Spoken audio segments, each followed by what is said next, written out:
सुप्रभात। आज मैं पुनः एक नया वीडियो लेकर आपके सामने उपस्थित हुआ हूँ। आज के इस वीडियो में मैं हिंदी प्रतिष्ठा प्रथम वर्ष के द्वितीय पत्र में संकलित विद्यापति द्वारा रचित एवं रामवृक्ष बेनीपुरी द्वारा संपादित विद्यापति पदावली पद संख्या 211 प्रस्तुत करने जा रहा हूँ। यह पद भी श्रृंगार के वियोग पक्ष से संबंधित है। गोपिकाएं श्री कृष्ण की यादों में किस तरह जल रही हैं, किस तरह वे मरणासन स्थिति को पहुँच चुकी हैं, इसका वर्णन विद्यापति ने अत्यंत मार्मिक शब्दावली में किया है। इस पद में भी एक दूती गोपिकाओं की दुर्दशा का वर्णन श्री कृष्ण के सामने कर रही हैं। श्री कृष्ण के सामने वे दूती बता रही हैं कि जो आपकी प्रेमिका हैं, जो गोपिकाएं हैं, जो राधा हैं, वे पूरी तरह से आपकी यादों में अपने आप को कृष्णकाय बना चुकी हैं। आपकी यादों में अपने प्राणों की आहुति देने को पूरी तरह से तैयार हैं। तो वे दूती श्री कृष्ण के सामने गोपिकाओं की स्थिति का वर्णन करते हुए कहती हैं, अकामिक मंदिर भेली बहार, चहु दिस सुनलक भमर झंकार।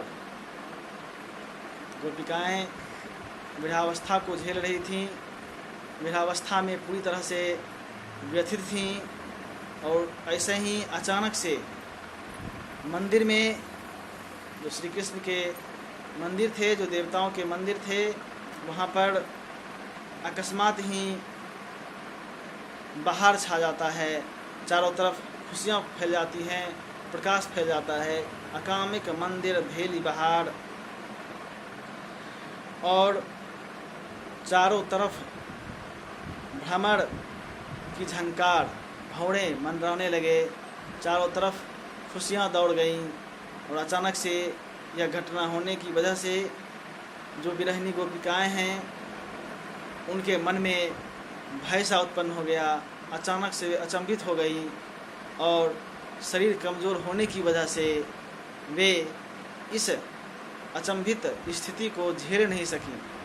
आगे वो कहती हैं, मूरुछि खलसी मही न रहल थीर, न चेतय चिकुर न चेतय चीर। कहती हैं कि इस स्थिति को देखकर, अचानक से इस परिवर्तन को देखकर जो विरहिणी गोपिकाएं हैं, वे मूर्छित हो गईं, अपने आप को संभाल नहीं सकीं और वे स्थिर नहीं रह सकीं। अचानक से इस परिवर्तन को देखकर उन्हें अचंभा सा अनुभव होता है।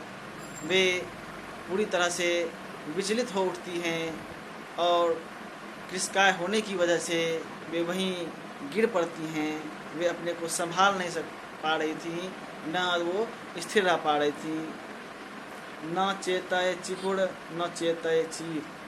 और इस तरह से बदहवास होकर वे गिरती हैं, न तो उन्हें अपने बाल को संभालने की समझ रहती है और न ही अपने वस्त्र को समेटने की।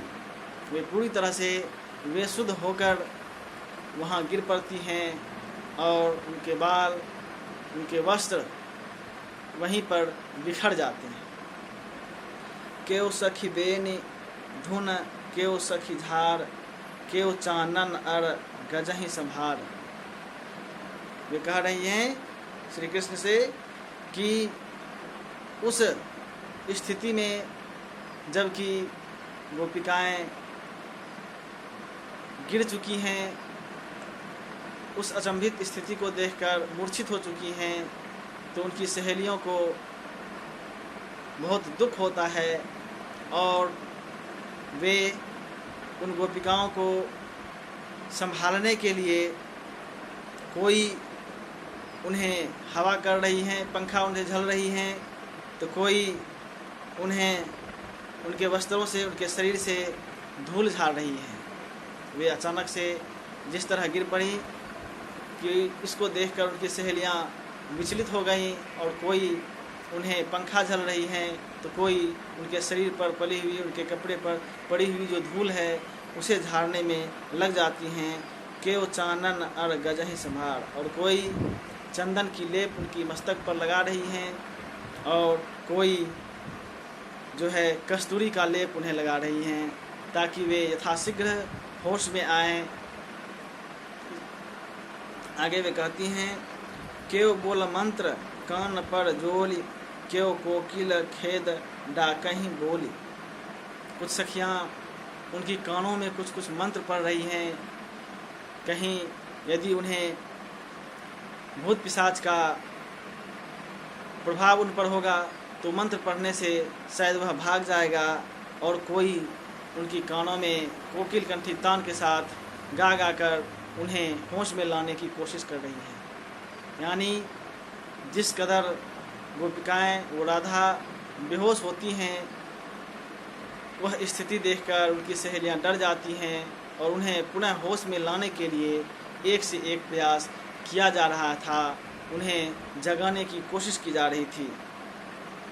अरे अरे अरे कान्ह की भरसी बोरी, मदन भुजंग डसु बालहि तोड़ी। वे कहती हैं, हे कान्ह, वे आपकी प्रेम में पूरी तरह से डूबी हुई हैं। वे राधा, गोपिकाएं आपकी यादों में, आपके प्रेम में पूरी तरह से खोई हुई हैं, और उन्हें कामदेव रूपी सर्प ने डस लिया है।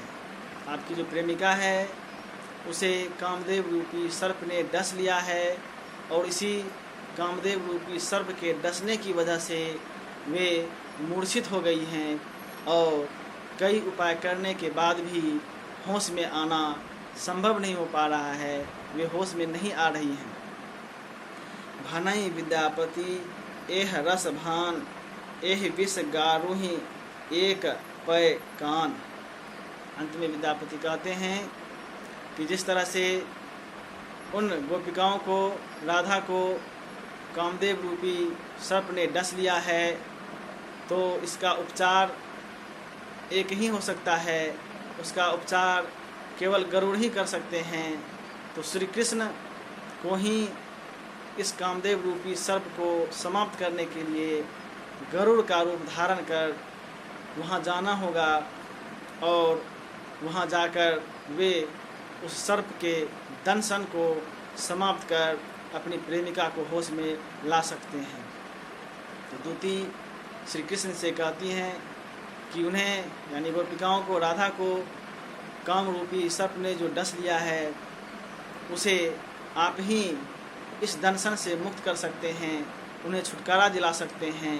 अर्थात उन्हें जो काम वासना ने डस लिया है, उन्हें विचलित कर दिया है, उन्हें विरहाग्नि में तड़पने को मजबूर किया है, तो आप यदि उनके पास जाएंगे तो निश्चित तौर पर उनके मन में जो यह विरहाग्नि जल रही है, काम धधक रहा है, वो आपके वहाँ जाते ही समाप्त हो जाएंगे, और वे पुनः होश में आकर आपसे मिलेंगी और खुश होंगी। इस तरह विद्यापति जी ने इस पद में भी गोपिकाओं की जो विरह दशा है, इस विरह दशा में जो उनकी तड़प है, और इस तड़प की वजह से जो उनकी शारीरिक एवं मानसिक स्थिति हो गई है, इसका अत्यंत मार्मिक वर्णन किया है। एक दूत के माध्यम से गोपिकाओं की जो यह दुर्दशा है, जो उसकी वह स्थिति है और उसकी जो तड़प है, उसे श्री कृष्ण तक पहुंचाने की कोशिश विद्यापति ने इस पद में किया है, जो अत्यंत मार्मिक एवं हृदय ग्राही बन पड़ा है। इस तरह विद्यापति द्वारा रचित यह पद 211 यहीं समाप्त होता है। हम पुनः मिलेंगे नए वीडियो में नए विषय के साथ। धन्यवाद।